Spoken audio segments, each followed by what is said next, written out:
So present అయితే software ఇండస్ట్రీలో interviews situation ఏంటి ఎలా ఉంది అంటే, మీరు డెవలప్మెంట్ పొజిషన్స్ కానీ ట్రై చేస్తుంటే మాత్రం interview panels 70% of the hands on experience on coding.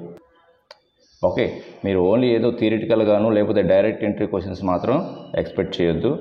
ఎక్కువ మంది మ్యాక్సిమం పీపుల్ వాళ్ళు మరి హైర్ చేసుకోవడానికి ఇంటర్వ్యూ చేస్తున్నట్టు లేదు, ఏదో రిజెక్ట్ చేయడానికి ఇంటర్వ్యూ చేస్తున్నట్టు అనిపిస్తుంటుంది. బట్ మీరు మాత్రం ఎలాంటి గివ్ అప్ అయితే చేయొద్దండి. ఎందుకంటే ఒక కంపెనీ కాకపోతే ఇంకొక కంపెనీలో అయినా సరే మీకు ఆపర్చునిటీ వస్తుంది. బట్ మీరు ఫేస్ చేస్తున్న ఇంటర్వ్యూస్, మిమ్మల్ని అడుగుతున్న ఇంటర్వ్యూస్ ఎలా ఉంటున్నాయంటే ఎక్కువ పర్సంటేజ్ అయితే కోడింగ్ రిలేటెడ్ అడుగుతున్నారు అండ్ టెక్నికల్గా ఎక్కువగా ఇన్డెప్త్గా అయితే వెళ్తున్నారు.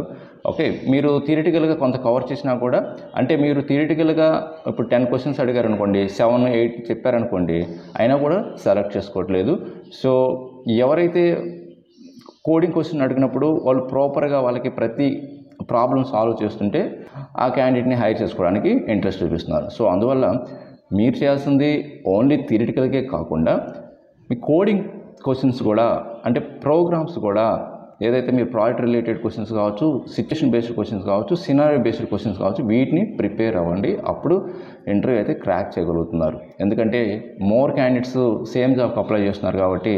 సో ఇంటర్వ్యూ ప్యానల్స్ కూడా ఏం చేస్తున్నారంటే ఇన్ డెప్త్ క్వశ్చన్స్ అడిగి కొంత ఫిల్టర్ చేయడానికి ట్రై చేస్తున్నారు. And at the same time ఏంటంటే కంపెనీస్ మల్టీ స్కిల్స్ కూడా ఎక్స్పెక్ట్ చేస్తున్నాయి.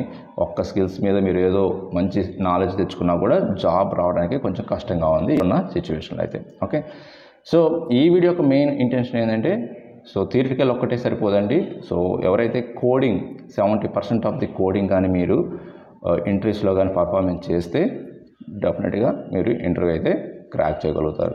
ఓకే, సో దానికోసమని మనమైతే ఇంటర్వ్యూ ప్రిపరేషన్ ప్రోగ్రామ్ ఒకటి మోక్ ఇంటర్వ్యూస్ అని నేనైతే స్టార్ట్ చేశాను.